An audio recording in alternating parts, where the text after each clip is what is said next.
Oke, mari kita mulai dengan baca basmalah. Bismillahirrahmanirrahim. Baik, ya, semester ini saya diserahi amanah untuk membersamai saudara ya di mata kuliah Sustainable Leaderships ya, kepemimpinan berkelanjutan ya.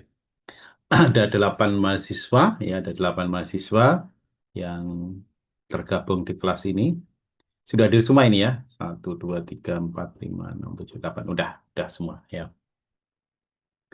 Oke, jadi mata kuliah ini pada dasarnya adalah mata kuliah baru ya, karena programnya adalah kerjasama dengan apa namanya Eropa ya, yaitu eh, manajemen sustainable management ya, manajemen berkelanjutan. Salah satu mata kuliahnya adalah sustainable leaderships. Oke. Sebelum lebih jauh ya, saya perkenalkan diri dulu ya. Nama saya adalah Arif Hartono. Ya. Di manajemen ada 2 nama ya, yang persis yang satu nanti marketing ya, Pak Arif Hartono juga ya, lebih mudah. Background saya adalah di manajemen SDM ya. S1 saya di UII, S2 saya Master of Human Resource di Curtin University, S3-nya di Murdoch University, itu Strategic Human Resource. Ya. Kemudian selain mengajar di UII, di S1, S2, S3, saya juga mengajar S3 di UMY, ya, di Doktor Manajemen. Kemudian saya juga mengajar S2 di Wamena, ya, karena kebetulan menjadi pendiri ke sana, ya, di Wamena sana. Di luar kampus, saya sebagai Ketua Forum Manajemen Indonesia, Korwil Jogja, kemudian di Masyarakat Ekonomi Syariah di Departemen Pengembangan Organisasi dan Kajian Strategis, kemudian yang lainnya adalah aktivitas di consulting atau konsultan ya. Di ruangan saya, silakan kalau suatu saat barangkali pengen main, ada di gedung perpustakaan lantai 2 sayap timur ya. Itu kurang lebih apa namanya latar belakang saya ya. Kemudian ini kita punya 8 ya, punya 8 ada Andi, ini Pak Mas Andi. Mas Andi ini dari mana Mas Andi? Saya alumni UI Ekonomi Pak, Ilmu Ekonomi Pak, Jogja. Oh, sekarang bekerja atau fresh Seka- graduate ini? Sekarang sudah bekerja Pak di kantor konsultan bidang ekonomi, sosial, lingkungan, dan aset Pak. Oke, ya. Konsultan Mas Ridwan Budi Santoso. Iya, Pak. Saya S1-nya dulu di Teknik Sipil UGM, Pak. Sebelum GM sekarang Lulus tahun aktivitas 2015. Sekarang bekerja di proyek pembangunan di Bogor, Pak. ya PP ya. Wijaya Karya. Oh di Wika, Wika. Pak. Oke, ya Wika ya. Mas Latif Saya lulusan UMY, Pak. Pendidikan UMY. Bahasa Inggris, ya. Eh, sekarang di Sekarang saya masih fresh graduate, Pak. fresh graduate. Ya. Oke, Mbak Rizkiah Wulandari Lulusan dari UIN suka Win. Apa di apa? di perbankan syariah. Bentar ya. Sekarang di mana Mbak? Fresh graduate atau Fresh graduate, Pak. fresh graduate? Oke, makasih Mbak Rizkiah. Kemudian berikutnya Mbak Nova. Monggo Mbak Nova. Saya saat ini mengambil program Fast Track Pak, Fast Track UI Oh dari Fast Management. Track. Iya Ya, Pak. manajemen Fast Track ya. Iya Pak. Oke. Mbak Nur Khofifah. Iya, Bapak. Saya lulusan dari Universitas Islam Negeri Said Ali Rahmatullah Tulungagung. Saya first graduate, Pak. Dari universitas mana, Pak? UIN 1, Pak. Oh, UIN ya. Iya, benar. Oh, apa Mbak prodinya, Mbak? Saya dulu akuntansi syariah, Pak. Oke, bukan sehari ya. Ya. Kemudian Mas Alfian. Monggo Mas Alfian. Hmm, Kelapa sawit. Ini berarti dari kelapa sawit sana dia. Di mana ini? Di Medan atau di mana? Oh, di Sampit. Oke. Kemudian yang belum tadi siapa? Mbak Muniratul ya.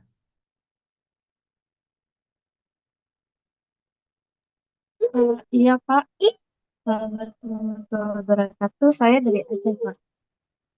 Dari Dari Aceh, Pak. Saya udah di kelas Bapak di semester 1. Saya dari Aceh, Universitas ah, Syah Kuala. Syah Kuala sekarang fresh graduate atau Eh, fresh, Pak. fresh? Oke. Ya, terima kasih ya. Ada yang belum? Udah kayaknya semua ya. Baik. Oke, jadi mata kuliah ini sebenarnya adalah apa ya? Kalau dikatakan baru di konteks Indonesia mungkin baru gitu ya, tapi kalau baru banget sebenarnya enggak gitu. Jadi substansinya ini adalah mata kuliah kepemimpinan sebenarnya ya. Apa namanya? Akarnya adalah akar mata kuliah kepemimpinan. Cuma kemudian ini menjadi baru dalam konteks Indonesia karena memang belum terlalu populer gitu ya. Karena di situ ada terminologi yang ditambahkan yaitu teknologi sustainable ya. Nah, nanti berarti di situ ada dua yaitu sustainable management dan kemudian leadership gitu kan. Jadi ada apa namanya sustainable management and leadership in sustainable management ini agak-agak ini ya. Jadi prinsipnya adalah bagaimana kepemimpinan di perusahaan yang kemudian menerapkan prinsip berkelanjutan gitu ya. Jadi di situ nanti di buku yang saya berikan itu gitu ya, itu buku yang disusun untuk program di Eropa gitu ya. Itu tentang bagaimana memimpin perusahaan gitu ya, dalam perspektif yang sifatnya strategik ya, yaitu di dalam perusahaan yang berorientasi kepada sustainable management gitu. Nah, maka yang sebenarnya relatif baru bagi kita itu adalah konsep sustainable management ini ya. Ya, baru banget sih enggak sih ya. Prinsipnya adalah bagaimana kita memanage organisasi perusahaan dengan menerapkan 3P pada dasarnya, yaitu orientasinya ada tiga, profit, people, and planet gitu kan. Profit itu artinya kaitannya dengan bisnis, people kaitannya dengan manusia, sosial gitu kan. Kemudian yang satu planet kaitannya dengan lingkungan. Jadi sebuah aktivitas bisnis ya yang untuk meraih tiga sekaligus ya. Jadi mengintegrasikan pada economic performance gitu, kinerja ekonomi, tanggung jawab lingkungan dan juga tanggung jawab sosial itu dalam satu apa strategi organisasi ya. Jadi tidak hanya meraih keuntungan saja ya, tetapi juga harus apa namanya peduli kepada lingkungan dan peduli kepada aspek sosialnya. Jadi di situ tiga ranah ini yang menjadi orientasi dari sebuah organisasi atau perusahaan gitu kan. Nah, maka kemudian di situ secara konseptual gitu ya, itu merupakan integrated approach to managing organization. Jadi sebuah pendekatan yang terintegrasi di dalam organisasi ya, dalam organisasi untuk meraih apa secara simultan tiga hal tadi. Economic viability ya atau profit tadi itu ya, long term competitiveness and financial performance yaitu meraih keunggulan kompetitif yang berkelanjutan secara jangka panjang dan juga kinerja keuangan. Kemudian yang kedua adalah environmental responsibility, tanggung jawab lingkungan, ya, efisiensi sumber daya, kemudian aksi iklim, ya, biodiversity, ya, ah, ya katakanlah ini adalah yang sifatnya adalah peduli pada lingkungan. Dan yang ketiga adalah social legitimasi, legitimasi sosial, ya, praktek-praktek baik internal maupun eksternal, artinya praktek dengan karyawan itu ya fair, ya, upahnya ya baik, kemudian kesejahteraannya bagus ya, tidak terjadi diskriminasi ya, atau kita kenal dengan inclusion bukan exclusion ya, diversity manajemennya bagus gitu. Tetapi juga konteks manusia dalam artian sosial di luar organisasi ya, di luar perusahaan, artinya dengan masyarakat sekitar itu seperti apa, dengan konsumen dan masyarakat secara umum. Jadi kehadiran perusahaan itu tidak hanya menguntungkan perusahaan secara ekonomi, tetapi juga menguntungkan alam, ya, berupa kelanjutan, kemudian menguntungkan manusia. Ya, jadi tiga hal tadi itu, ya, jadi ekonomi, lingkungan, sama sosial itu nilai semua, gitu kan. Ya, ini yang dimaksud dengan sustainable management, gitu ya. Nah, ada yang membedakan di sini nanti ya. Jadi ada perusahaan yang mempraktekkan sustainable management itu adalah to comply with the regulation, jadi compliant ini ya. Jadi lainnya pada sekedar memenuhi peraturan. Jadi misalnya adalah tidak boleh membuang asap dengan kadar partikel sekian. Jadi dia bikin tapi sekedar untuk memenuhi peraturan.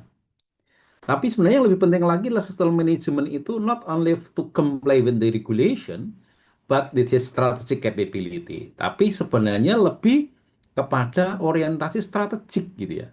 Ekstrimnya tidak diatur pun, ya, tidak ada kewajiban pun, perusahaan sudah mempunyai prinsip itu. Misalnya apa? Tanpa diatur, misalnya untuk membuang emisi gas itu kemudian tanpa diatur pun dia sudah membuat apa filterisasi dari apa cerobong pabriknya misalnya. Atau misalnya tanpa harus diatur bahwa perusahaan tidak boleh melakukan penebangan hutan secara serampangan gitu kan ya. Tanpa diatur pun dia sudah melakukan itu ya, melakukan itu. Artinya bahwa ketika strategic capability itu atau kemampuan strateginya ditempatkan, automatically secara otomatis ketentuan-ketentuan regulasi itu akan terpenuhi, gitu kan? Tapi kalau just to comply with the regulation, kalau hanya sekedar untuk memenuhi peraturan, itu sebenarnya bukan sebuah genuine orientation atau bukan sebuah orientasi murni dari perusahaan. Jadi dia terpaksa melakukan itu. Nah, dalam konteks ini yang dimaksud dengan sustainable management itu adalah lebih ke arah tentang genuine orientation atau orientasi murni atau asli dari perusahaan. Jadi mereka memang perusahaan itu pengen mendapatkan keuntungan, pengen juga melestarikan lingkungan, pengen juga kemudian mensejahterakan karyawan dan juga masyarakat sekitarnya, gitu ya. Jadi melakukan aktivitas tidak dengan merusak alam, dengan tidak melakukan apa namanya eksploitasi tenaga kerja, tidak kemudian dengan merugikan masyarakat sekitar dan seterusnya. Jadi tadi 3P tadi untuk memudah profit, people, and planet. Ya, orientasi bisnis, orientasi sosial, dan orientasi lingkungan. Itu yang menjadi orientasi tiga ini.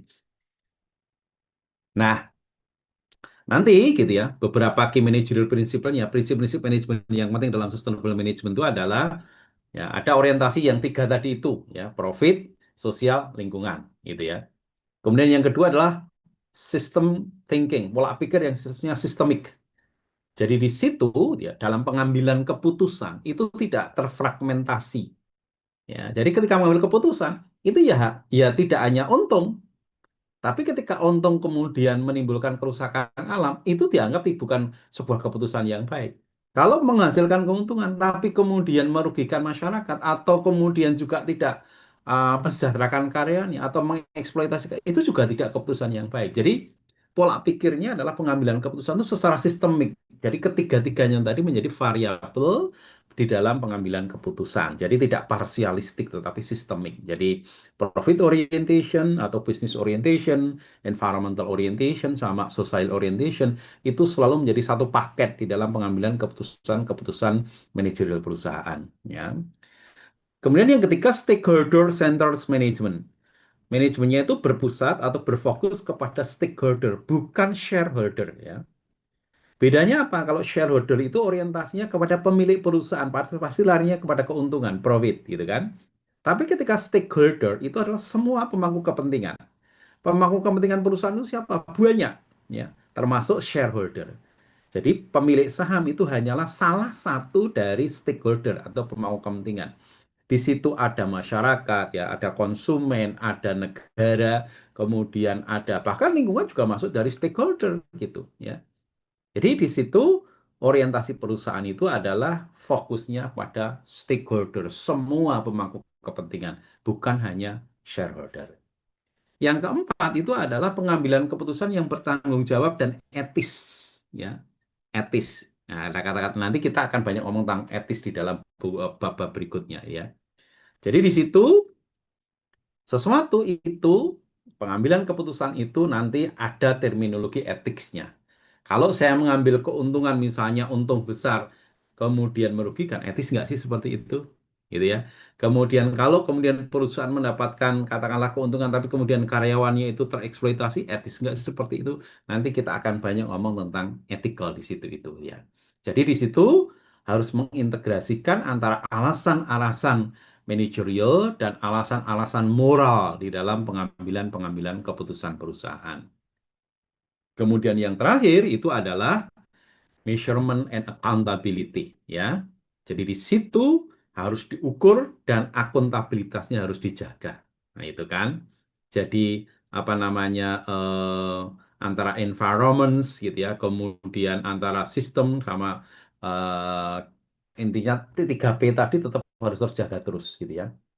Ya, ini jadi laporan itu harus terus dilakukan ya. Apakah aktivitasnya itu berdampak lingkungan, berdampak sosial, dan itu nanti ada beberapa indikator-indikator yang akan kita pelajari dari buku yang ada di situ ya. Indikatornya apa saja kalau keuangan, indikatornya apa saja kalau menyangkut sosial, indikatornya apa saja kalau menyangkut lingkungan. Dikatakan perusahaan itu adalah apa namanya environmental friendly ketika apa, kemudian socially friendly seperti apa gitu ya. Itu ada ukuran-ukurannya. Kalau yang kaitannya dengan profit, saya yakin saudara sudah sangat memahami karena ini adalah biasanya menjadi core-nya pembahasan di manajemen ya tentang profitability. Oke. Nah, sekarang bagaimana keterkaitannya antara sustainable management dan sustainable leadership? Gitu kan? Kata kuncinya satu, sustainable management can only be effective when guided by sustainable leaderships. Ya.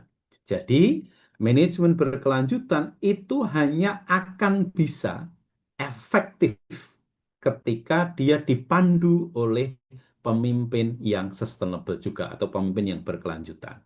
Dengan kata lain, there is no sustainable management without sustainable leadership. Why?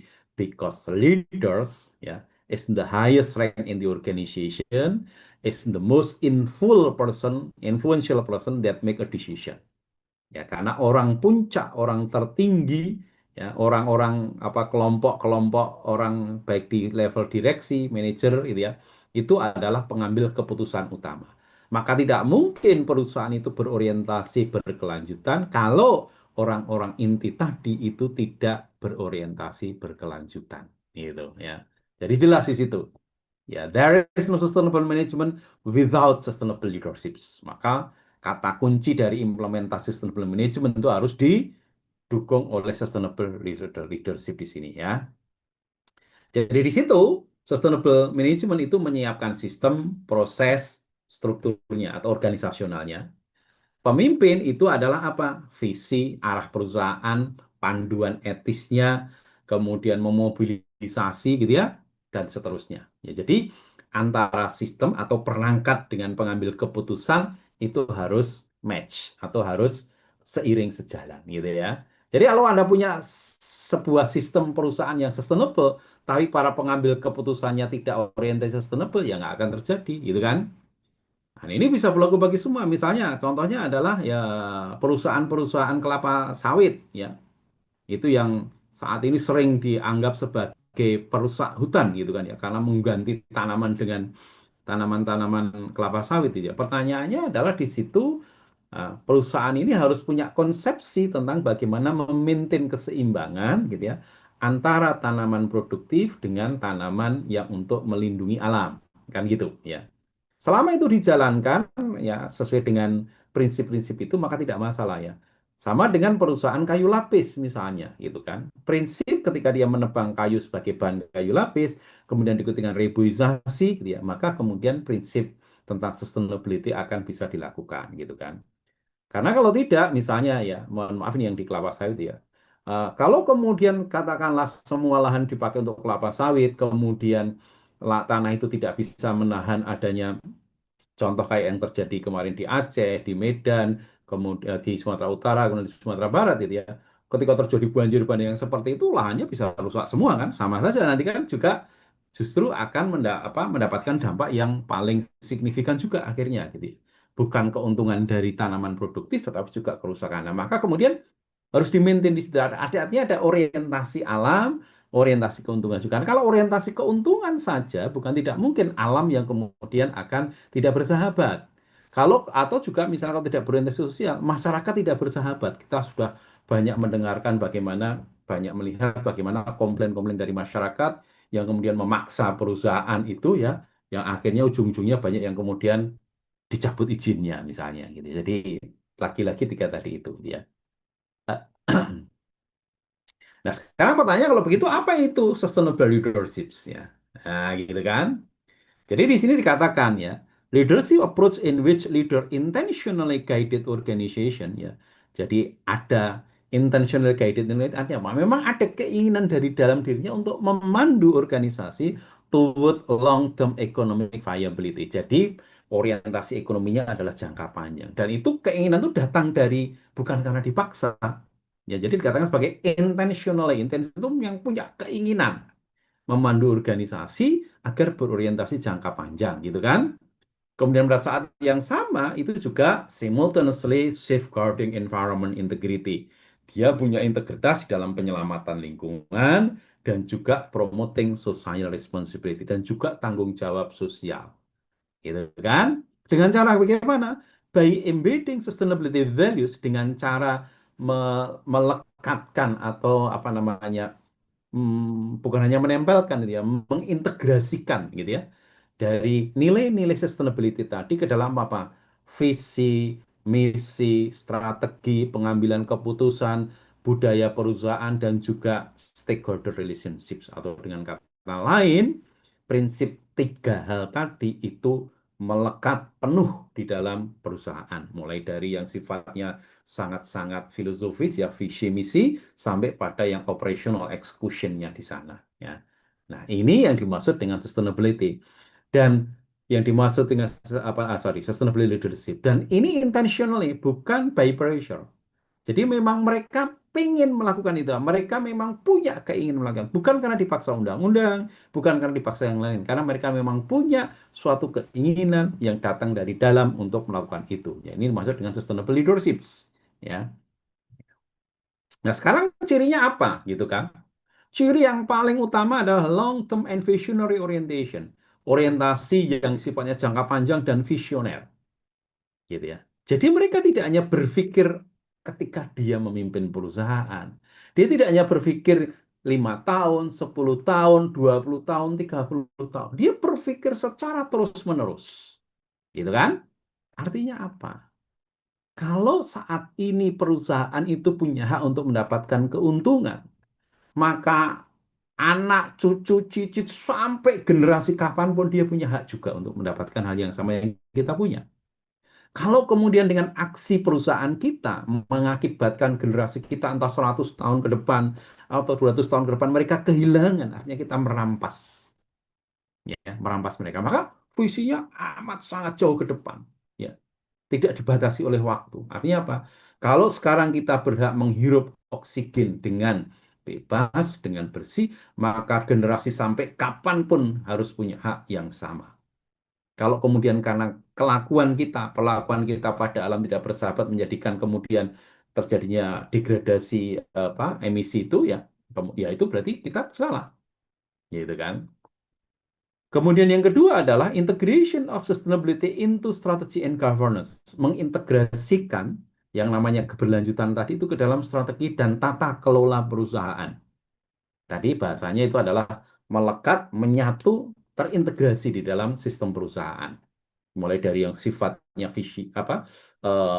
filosofis sampai yang pada operasional. Dan nanti diturunkan dalam peranata-peranata semuanya. Ya, mulai dari strategi, ya, kebijakan atau policy, kemudian operasionalnya dalam SOP semuanya adalah berorientasi yang sifatnya berkelanjutan. Ya, itu adalah pemimpin yang dikatakan sebagai sustainable leadership, gitu ya. Oke, ini ya. Kemudian yang ketiga adalah ethical and responsibility leadership. Dia etis, tanggung jawab dan juga etis. Tadi sudah kita sebut ya tentang ethical leadership ya. Jadi pemimpin itu tidak hanya able to generate income, but also generate income ethically. Tidak hanya mampu menghasilkan keuntungan perusahaan, tapi harus mampu menghasilkan secara etis. Gitu kan? Secara etis. Etisnya itu apa? Tidak merusak lingkungan, tidak merusak masyarakat. Jadi itu adalah antara profit, people, and planets itu adalah menjadi satu kesatuan. Yang keempat adalah dia harus bisa berpikir sistemik, ya, tidak parsialistik, tidak hanya ngomongin profit melupakan environment atau melupakan sosial, tapi profit, environment, and social itu menjadi satu kesatuan terus yang dipikirkan, ya, systemic thinkingnya. Recognizing interdependence between organization, society, and natural environmental. Jadi dia mempunyai pola pikir yang mengakui, menyadari sepenuhnya ketergantungan, saling bergantungnya antara ekonomi, alam, dan manusia. Ketika salah satunya itu diabaikan, pasti akan terjadi ketidakseimbangan sistem, yang kemudian sistem nanti akan mencari keseimbangannya sendiri. Ya. Kasus banjir bandang di Aceh, banjir bandang di Padang, banjir bandang yang ada di Sumatera Utara, itu adalah cara alam untuk mencari keseimbangannya sendiri. Karena keseimbangan awalnya mestinya air tertahan di hutan-hutan yang sifatnya adalah untuk itu, kemudian ketika itu dibabat habis, maka kemudian nggak ada lagi pelindung, maka kemudian dia akan mencari keseimbangannya sendiri, gitu kan? Nah, ini yang saya kira penting, gitu ya. Kemudian tadi sama dengan ketika di manajerial stakeholder orientation, jadi pemimpin yang berorientasi jangka panjang, yang bukan hanya sekedar menyenangkan pemilik saham atau pemilik perusahaan, tetapi seluruh stakeholder. Nah, ini kan salah satu isu besar saat ini, gitu ya. Katanya menteri pejabat itu yang penting presidennya senang, gitu kan. Itu bukan, that's not good leaders, gitu ya. Jadi bukan hanya menyenangkan pemilik modal, tetapi apa? Konsumen, karyawan, masyarakat, ya, alam, itu semuanya harus menjadi bagian dari situ. Kemudian yang keenam, ini yang cukup berat. Transformational and change-oriented role. Jadi pemimpin yang dikatakan sustainable itu ketika apa? Pemimpin yang punya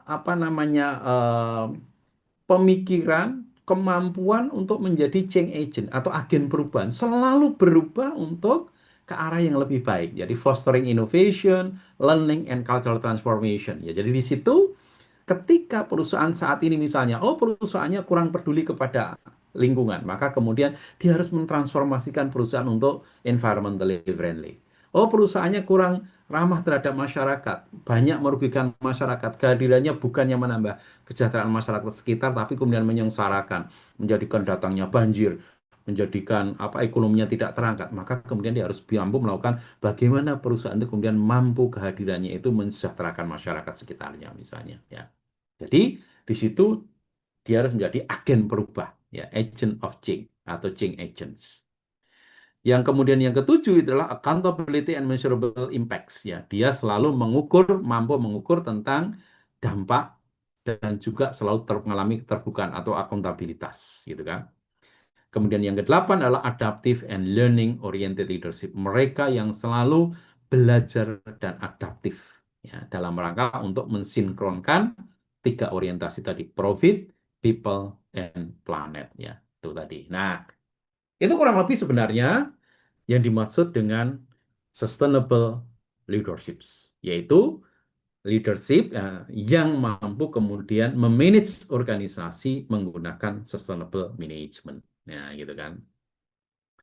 Jadi maka di sini dikatakan leadership as the enabler of sustainable management. Jadi sustainable leadership itu adalah apa? Kepemimpinan yang memampukan perusahaan itu menerapkan sustainable management. Kalau sebelumnya belum, dirubah menjadi mampu. Kalau sebelumnya sudah tapi kurang, maka menjadi lebih mampu lagi. Ya. Kalau dulu orientasinya hanya profit sama masyarakat, ditambahi orientasinya kepada alam. Ya. Yang paling rendah di Indonesia itu adalah indeks tentang environmentally friendly index atau yang kita kenal dengan green index kita itu masih rendah, ya. Dalam beberapa kasus negara kita pernah diembargo, tidak bisa ekspor ke negara tertentu, misalnya ekspor kayu lapis, termasuk ekspor CPO, ya, crude palm oil itu yang dari kelapa sawit, karena kita dianggap dalam proses menghasilkan produk tersebut terlalu merusak lingkungan atau indikatornya itu melebihi ambang batas dari yang biasanya dipakai. Nah, kita pernah mengalami seperti itu, ya. Kenapa? Karena di negara-negara barat, gitu ya, terutama di negara maju, kesadaran atau awareness dari masyarakatnya sudah cukup tinggi. Dan jangan lupa, gitu ya, jangan lupa bahwa penentu perusahaan itu berlanjut atau tidak itu konsumen. Konsumen itu adalah pemburu berdarah dingin, ya. Ya, kalau kemudian konsumen mengatakan dan dia bisa menerima, jangan beli produknya X karena merusak alam. Jangan beli produk Y karena dia menyengsarakan masyarakat. Maka kemudian ketika konsumen menghentikan pembelian produknya, perusahaan tidak bisa apa-apa. Ya.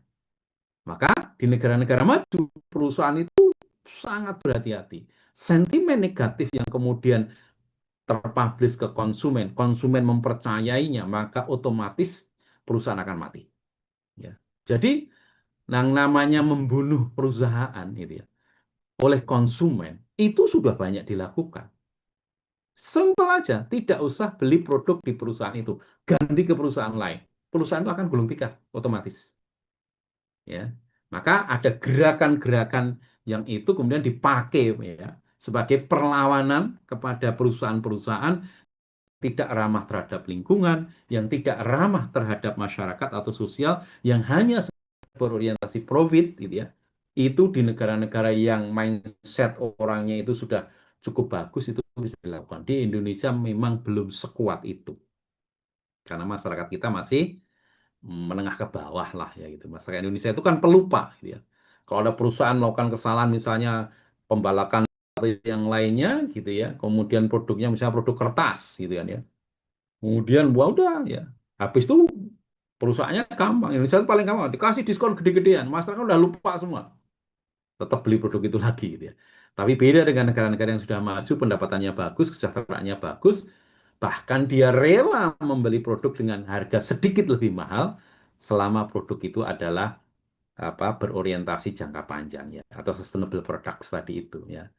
Misalnya apa? Orang rela memberi misalnya sayur-sayuran yang apa itu namanya Mas yang tidak menggunakan pestisida itu apa namanya itu ya.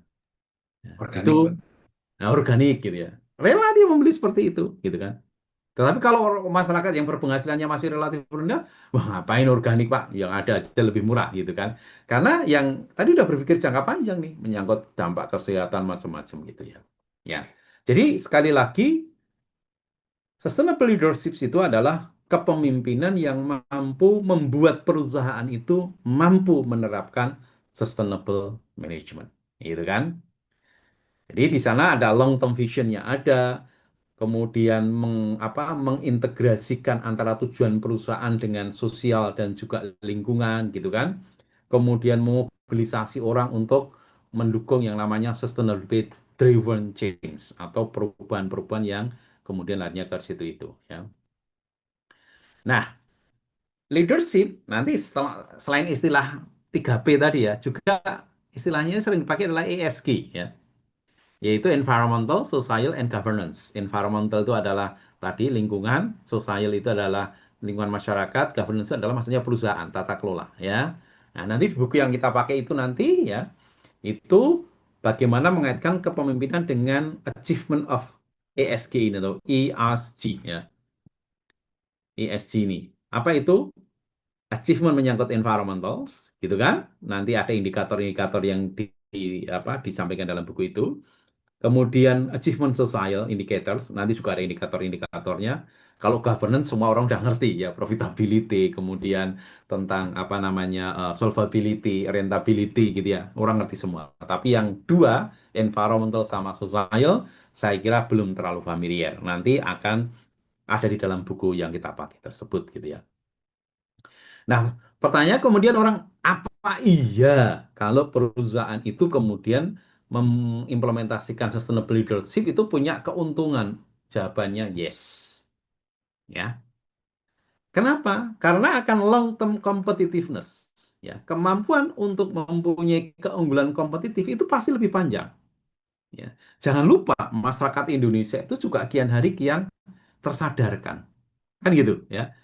Konsumen kita ini makin lama kemudian makin pintar. Dan kalau kemudian perusahaan mengabaikan, contohnya apa? Membuang limbah sembarangan, kemudian emisi gas ngawur, merusak hutan, ya.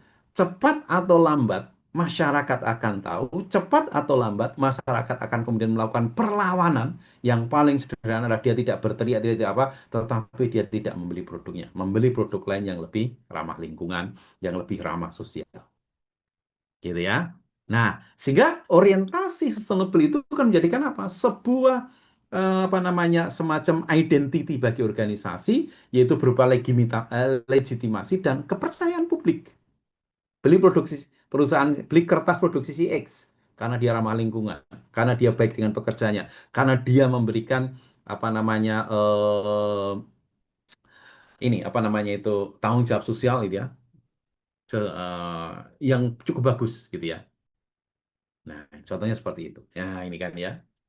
Kemudian yang berikutnya adalah enable horizontal sustainability challenge itu strategic opportunities. Jadi mereka ya mampu merubah tantangan-tantangan sustainability ya menjadi sebuah opportunity strategiknya. Misalnya apa? Wah, apa namanya? Kalau kita ramah terhadap lingkungan itu akan mengeluarkan biaya. Ya, bagaimana merubah mindset ya, menambah biaya operasional itu menjadi kesempatan strategik. Artinya apa? Tambahan biaya operasional untuk ramah terhadap lingkungan itu kemudian di-switch ya menjadi sebuah keuntungan bagi perusahaan. Kenapa? Identitinya, trust-nya meningkat, publik kemudian semakin menyukai produknya sehingga ada kesan seolah-olah ada biaya meningkat. Ya, entah untuk kepentingan sosial atau untuk kepentingan alam. Tetapi dengan itu akan menimbulkan trust publik misalnya ya, yang kemudian mengenerate income lebih banyak.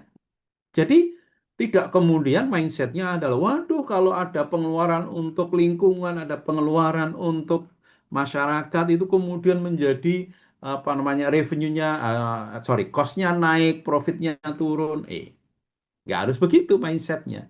Kalau ada cost naik dengan pengeluaran cost tadi mampu mengenerate revenue yang lebih, bisa jadi gitu ya, P-nya atau profitnya naik. Tidak hanya stagnan bahkan naik gitu kan.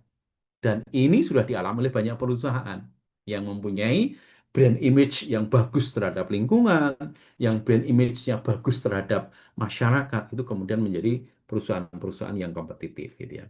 Dulu salah satu perusahaan sepatu yang apa namanya international market gitu ya, pernah mengalami masalah. Kenapa? Karena salah satu yang proses produksinya di Indonesia itu menggaji karyawan terlalu rendah. Akibatnya apa? Ada kampanye internasional. Jangan beli sepatu ini yang diproduksi di Indonesia. Kenapa? Karena dia eksploitatif. Harganya menggunakan standar internasional, tetapi upahnya itu adalah upah gila-gilaan. Apa yang terjadi? Ya nggak laku di pasar internasional. Ya, sampai akhirnya perusahaan ini dipindahkan dari Indonesia sekarang kalau nggak salah di Vietnam. Ya, ini contoh ya, contoh. Jadi nggak bisa, ya. Perusahaan itu nggak bisa akan selamanya menyembunyikan kebusukan terhadap alam, kebusukan terhadap masyarakat. Pelan-pelan pasti akan ketahuan. Dan kalau itu sampai ketahuan menjadi persoalan. Dan tidak perlu perusahaan khawatir, ya, apa namanya, takut kalau orientasi lingkungan sosial itu kemudian akan menurunkan P-nya. Justru itu yang harus kita maintain. Di sisi yang lain, edukasi publik itu terus berjalan. Ya. Edukasi publik seiring nanti peningkatan pendapatan masyarakat, kita edukasikan. Mari kita bersama-sama gitu ya, memberi produk-produk dari perusahaan yang lebih ramah ke lingkungan, lebih ramah ke masyarakat. Dengan kata lain juga dalam tanda petik gitu ya, memberi pelajaran kepada perusahaan-perusahaan yang tidak ramah lingkungan, tidak ramah masyarakat. Gampang saja, yang paling silent ya, silent confrontation-nya apa? Jangan beli produknya. Nggak melakukan apa-apa gitu ya. Nanti ditingkatkan lagi, melakukan apa? Perlawanan berupa gugatan publik tentang pelanggaran misalnya pencemaran lingkungan, gugatan kepada publik tentang apa. Ya. Bisa jadi itu perlawanan yang lebih apa namanya aktif gitu ya. Ya. Jadi nanti di dalam buku itu ya saudara akan apa namanya banyak belajar tentang dua perspektif tadi, sustainable management sama sustainable leadership dan bagaimana mengintegrasikan antara manajemen, kepemimpinan, etik dan sustainable. Ya. Kemudian yang berikutnya adalah buku itu akan mendorong saudara, mengencourage saudara untuk melakukan critical analysis of leadership ya. Jadi kita akan berpikir kritis ya tentang kepemimpinan yang berorientasi lingkungan yang kemudian antara ESG tadi tercapai ya, environmental, social, and governance-nya itu sama-sama tercapai, gitu kan. Kemudian ada juga beberapa contoh di buku itu gitu ya. Nah ini kurang lebih ya yang apa namanya akan kita lakukan di situ. Nah bukunya di mana toh gitu ya? Bukunya udah saya taruh di Google Classroom ya. Jadi kalau sudah lihat di Google Classroom ini sudah saya sampaikan ya. Cuman mohon maaf untuk yang tugas 1-2-nya itu ya, itu belum saya upload kasusnya gitu ya, karena setelah saya baca kasusnya terlalu berat akan saya rubah dulu gitu ya, nanti saya rubah gitu ya. Ini bukunya ini yang kita pakai ya. Nah, ini.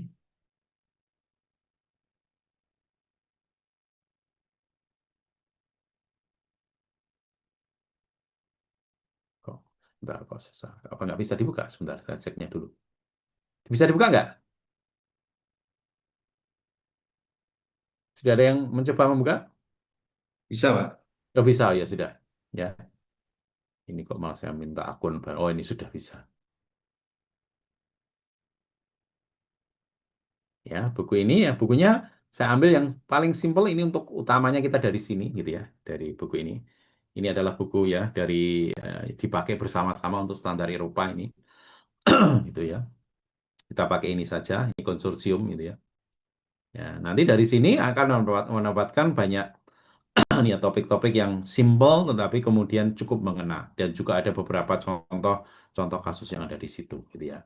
Nah, maka kemudian RPS kita basisnya juga dari situ ya, basisnya kita juga dari situ. RPS kita ya, rencana pembelajaran semester selama 7 kali pertemuan itu kita ambilkan maaf, mana sih? Bentar. Nah, ini ya. Jadi ini ya, ada 6 pertemuan berikutnya. Semuanya kita ambil urut aja, bab 1, 2, 3, 4, 5, 6. Itu yang kita pakai. Ya, dari reference 1 yang saya pakai, jadi reference 1 itu yang tadi. Yang ini buku ini ya, ini yang kita pakai, yang utama. Yang lainnya boleh tentu saja ya. Tapi kita menggunakan ini sebagai standar yang dipakai di Master of Sustainable Development yang dipakai di konsorsiumnya ini. Ya, jadi simpel aja bukunya seperti ini. Ya. Nanti yang berikutnya saya tidak tulis yang pertemuan ke-8 sampai ke-14 takutnya dosennya itu melakukan modifikasi ya itu sehingga biar nanti yang pertemuan ke-8 kalau nggak salah Pak Adin ya Pak Adin salah satu penulis di buku itu ya. Kemudian dari situ kita juga punya 3 tugas semuanya kelompok ya nanti karena hanya 8 orang ya udah dibikin 2 kelompok saja nggak usah banyak-banyak ya masing-masing 4. Nanti ada studi kasus 1 ya studi kasus 2 kemudian ada studi lapangan ya. Studi kasusnya itu isinya apa? Nanti akan saya kirimkan kasus. Mohon maaf sekali lagi apa namanya perlu saya rubah dulu karena saya anggap kasusnya terlalu berat. Nanti saya perbaiki dulu, gitu ya. Intinya adalah saudara nanti ya setelah membaca itu, kemudian membuat laporan analisa kasus dengan cara seperti ini, ya kan? Ya, berkelompok, berdiskusi, kemudian dari sana, gitu ya. Dilakukan. Bayangkan Anda sedang rapat ya, rapat direksi atau rapat apa ada masalah seperti ini nih. 4 orang berkumpul gitu ya, ada masalah apa gitu ya. Kemudian dari sana gitu, saudara membahas kasus tersebut ya. Apa yang harus dibahas di situ? Ya, pertama adalah ini ya. 1, tokoh-tokoh utamanya siapa saja? Pertanyaan atau masalahnya apa? Kemudian dicari teori yang relevan apa? Kemudian itu dianalisa penyebabnya apa gitu ya. Kemudian alternatifnya apa? Dari alternatif yang ada itu mana yang saudara anggap paling bagus? Cara mengimplementasikannya gimana? Dan pembelajaran apa yang saudara peroleh, gitu kan?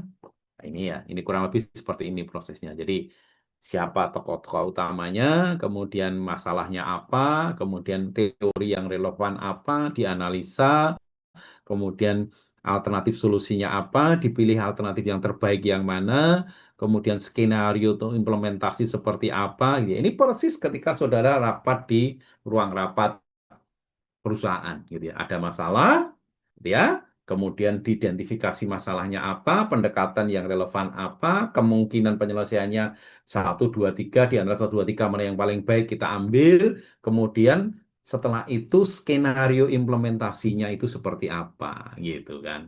Ya, jadi seperti itu kurang lebih cara mengerjakan kasusnya. Nanti kasusnya saya tambahkan, gitu ya. Kasus 1, 2 belum saya upload, gitu ya. Nih, ya, kasus tugas 2 juga sama, ya.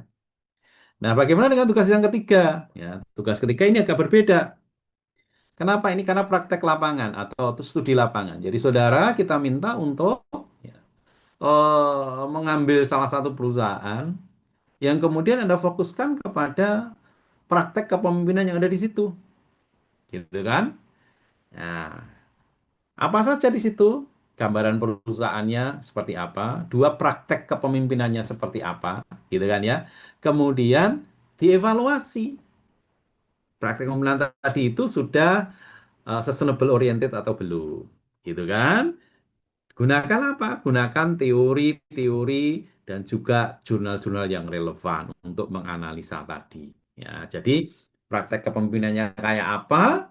Anda laporkan ya bahwa perusahaan A itu seperti ini, seperti ini, seperti ini. Kemudian gunakan referensi, kemudian melakukan analisa. Anda mengatakan, katakanlah misalnya ekstrimnya sangat baik-baik atau sangat jelek gitu ya. Kemudian kenapa terjadi seperti itu, gitu kan? Bagaimana untuk memperbaikinya, yaitu di dalam nanti ada di situ. Jadi ada praktek, gunakan teori, ya, ataupun juga studi-studi yang lain, kemudian analisa, lakukan untuk memberikan rekomendasi perbaikan, gitu. Ini adalah tugas yang ketiga. Ya, semua tugas dikerjakan secara kelompok, masing-masing 4 orang. 8 orang itu dipisah jadi apa namanya 2 kelompok. Yang sudah bekerja pakai perusahaan tempatnya bekerja boleh nggak? Boleh, silahkan ya. Ya, cuma sampaikan informasi secara objektif gitu ya, sehingga tidak kemudian menutup-nutupi ya. Nah, tidak ditutup-tutupi nanti. Nah, untuk memperkuat ini maka nanti tolong dilampirkan gitu ya hasil ketika investigasi ke lapangan ya. Berupa apa? Misalnya transkrip dari apa namanya interviewnya kayak apa ya, mewawancarai berarti kan harus mewawancara kan ya. Transkripnya itu dilampirkan di dalam laporan kasus tadi itu. Ya, sorry, laporan tugas lapangan tadi itu. Nggih. Itu nggih kurang lebih nggih. Nah, sehingga nanti gitu ya, ada 3 komponen tadi, sorry, ada 3 tugas tadi gitu. Kemudian ditambah dengan ujian, nanti komposisi penilaian kita adalah jadinya seperti ini. 15% kehadiran, 15 kasus 1, 15 kasus 2, 25% studi lapangan, dan 30% UTS. Ya. 30% UTS. Ya. Ini untuk apa? Biar distribusinya Anda lebih mudah untuk mendapatkan nilai dan lulus. Ya. Ya. Jadi sekali hadir itu poinnya 2 gitu kan. Kemudian tugas 1 15, 15, 15, 25, 30. Oke. Itu kurang lebih ya yang mau kita lakukan selama 7 kali pertemuan atau 6 kali pertemuan berikutnya. Kalau ada pertanyaan dipersilahkan. Izin, Mbak, untuk Iya. UTS nanti apakah kurang lebih seperti apa ya? Kenapa? Untuk UTS. Untuk UTS nanti mekanismenya seperti apa? Apakah Itu dikelas adalah atau review materi. Hmm. Review materi perkuliahan ya dari pertemuan kedua sampai pertemuan ketujuh itu nanti materi sudah diajarkan apa saja, kemudian direview penguasaannya seberapa jauh. Itu in class, Mbak. Harus in class. Saya nggak tahu ya itu urusannya manajemen. Kalau instruksinya ke kita adalah sebenarnya yang apa namanya yang online itu katanya pertemuan pertama ya. Tapi nggak tahu apakah pertemuan kedua sebaliknya hybrid atau seperti apa. Saya sepenuhnya ngikut dari manajemen. Ya, nanti biasanya kita hanya menyerahkan soal yang ngurusin dia, Pak. Ya, teknisnya Baik, seperti apa? Saya kurang paham. baik, terima kasih, Pak. Sama nyambung ini, Pak, soal perkuliahan. Hmm, Ini kan tadi seperti yang kita sampaikan ada beberapa teman-teman yang mungkin ada di luar kota termasuk saya, Pak. hmm. Kira-kira untuk pertemuan selanjutnya, apakah akan berlangsung hybrid atau daring, Mbak? Saya nanti tak komunikasi dengan program dulu ya, Mas. Ya, karena kalau awalnya itu yang diberikan dari rektor tuh hanya yang pertama gitu ya, yang apa namanya, yang eh, penuh dari Daring. daring gitu ya. Nah, yang berikutnya apakah hybrid ataukah in class atau seperti apa gitu ya? Apakah fully seperti ini terus gitu ya? Nanti saya komunikasikan lagi dengan saya. Kalau saya sih ngikut aja sih ya. Saya ngikut aja. Ya. Mau full daring ya monggo, mau full in class ya oke gitu ya. Mau hybrid ya oke gitu. Ya. Gitu ya Mas ya. Nanti menunggu ya. Baik, terima kasih, Pak. Yuk. Ada lagi?